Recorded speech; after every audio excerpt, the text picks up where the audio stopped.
Hai, selamat petang, salam sejahtera. Terima kasih kerana menonton channel ini.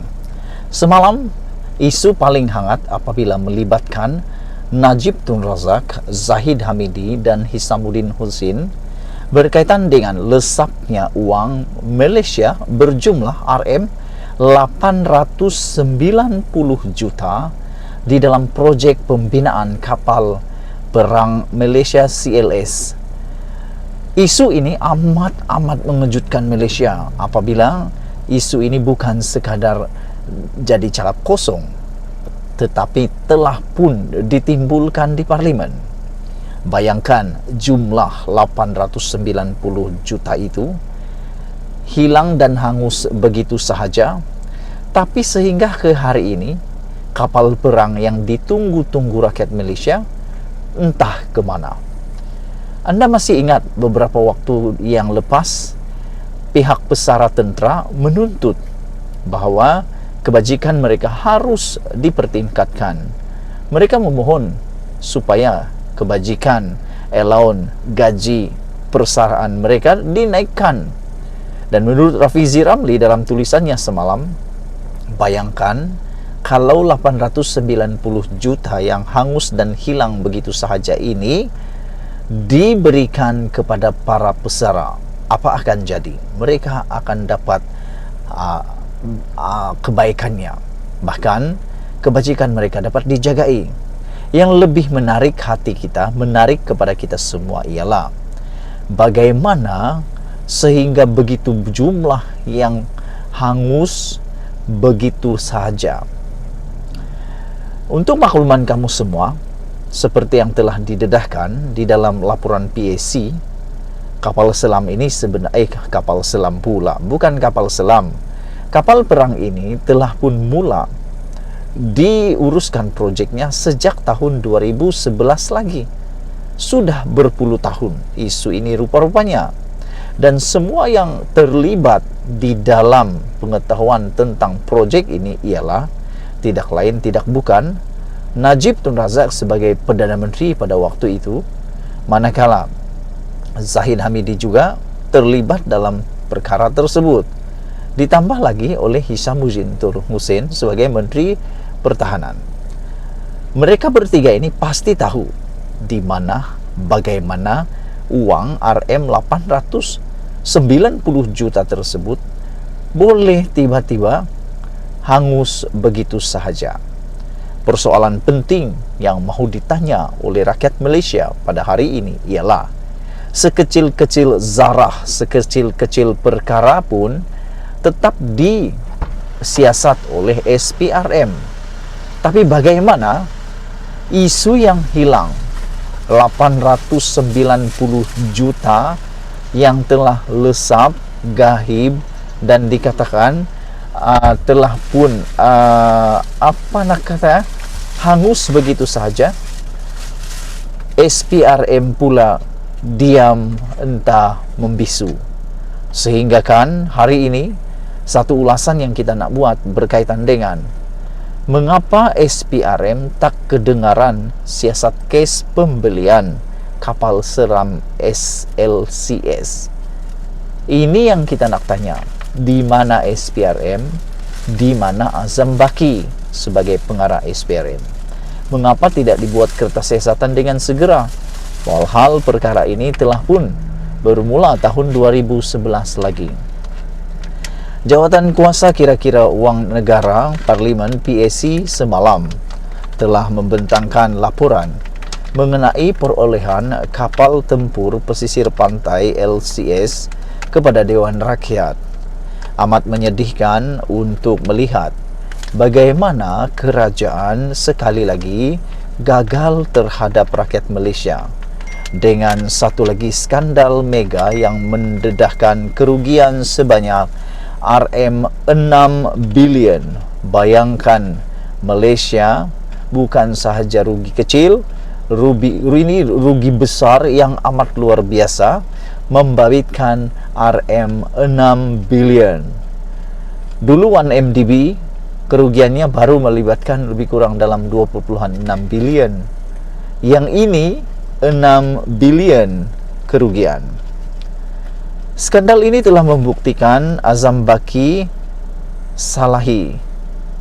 Dia sebelum ini mengenepikan penerbitan indeks persepsi rasuah CPI dan Transparency International TI dengan mengatakan yang indeks ini hanyalah persepsi dan bukannya fakta.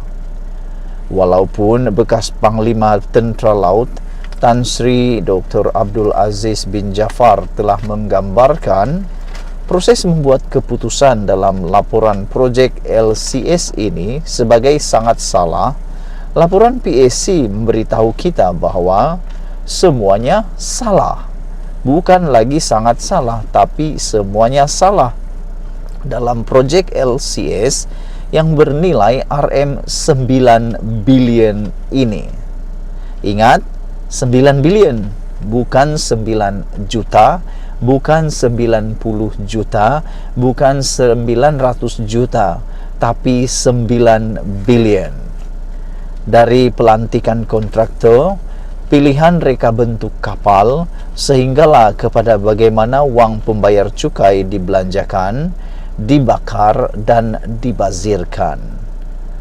Ahmad Zahid Hamidi, Menteri Pertahanan pada ketika itu, telah memilih untuk berdiam diri dalam 24 jam yang lepas, walaupun dia dinamakan dalam laporan PAC ini atas keputusannya untuk memilih reka bentuk Go Wine dari France Naval Group untuk kapal LCS, bertentangan hasrat pihak tentera laut sebagai pengguna yang mahu reka bentuk Sigma dari pihak Belanda. Zahid perlu menjelaskan kepada seluruh negara mengapa dia membuat keputusan sebegini yang memberikan kelebihan kepada kontraktor tersebut. Perkara ini adalah isu yang melibatkan keselamatan negara dan pihak tentera laut yang akan perlu berperang menggunakan LCS ini.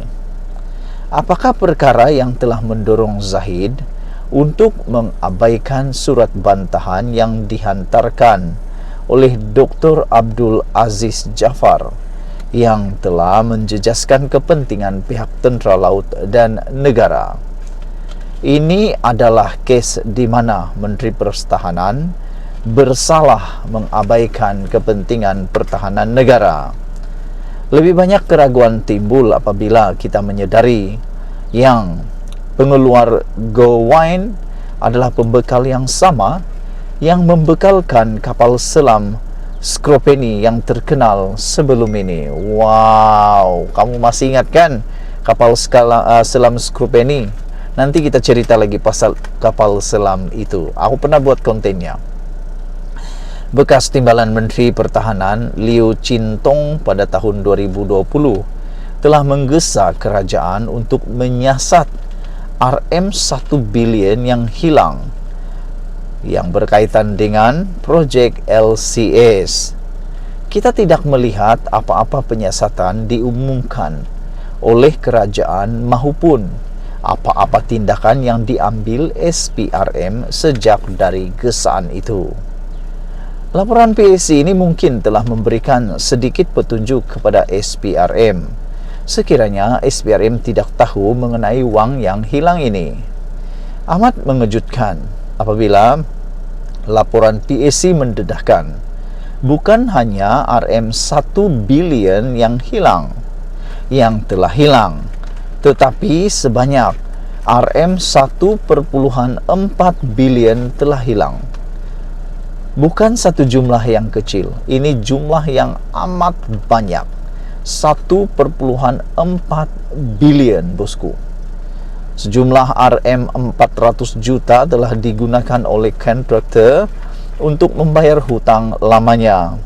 RM305 juta digunakan untuk membina sebuah pusat Cyberjaya yang agak tiada berkaitan dengan pembinaan kapal, dan 700 juta diklasifikasikan sebagai kos berlebihan oleh pihak kontraktor. Kini, tanggung jawabnya terletak kepada SPRM untuk menyiasat setiap aspek perbelanjaan dan memberitahu rakyat sama ada uang ini telah disedut keluar dan siapa yang telah menerima manfaat daripadanya. Bolehkah Ketua Pesuruh Jaya SPRM Azam Baki memberitahu rakyat Malaysia apa yang sedang dilakukan SPRM mengenai laporan PAC ini dan juga menjelaskan mengapa badan tersebut tidak bertindak awal lagi. Ditulis oleh Lim Kit Siang, Ahli Parlimen Iskandar Putri Johor. Sekian dulu ulasan pada kali ini. Jangan lupa Anda tinggalkan komen Anda. Sila berikan komen Anda. Apa pendapat Anda tentang laporan SPRM yang belum dibuat ini? Adakah SPRM akan membuat laporan atau akan membuat siasatan lebih lanjut? Apa peranan sebenar orang-orang yang disebut dalam laporan tersebut? Adakah jumlah ini jadi nilai yang sangat kecil? Ini jumlah yang sangat besar. Malaysia kita punya, kita jaga sama-sama, cintai Malaysia. Kita jumpa lagi, bye-bye.